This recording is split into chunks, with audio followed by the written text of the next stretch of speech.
چی دستور داد؟ این گنگ چی دستور داد؟ جای نوشتین، جای صداش از برای سلفی گیری، برای عکس گیری برآمد یخش نشان و تمام.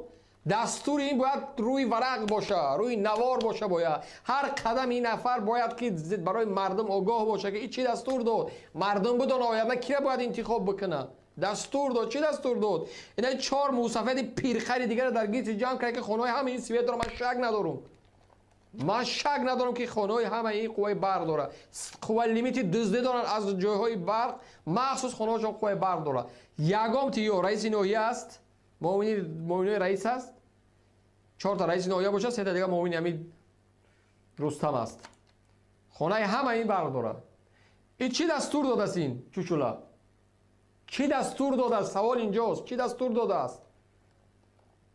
یگام چی؟ حتی اینا خودشون اومدن در این پیش کارخانه هاشون، حتی همون قدری خودشون، من اگر رئیس باشم، من اگر مسئولیت شهر برداشتم باشه، از دفتر کاری خودم شروع میکنم که پیش از کار آمدن باید صحن حولی کلان تازه باشه و تمام در برابر این تمام خیابان‌های مرکزی باید تازه کرده شود.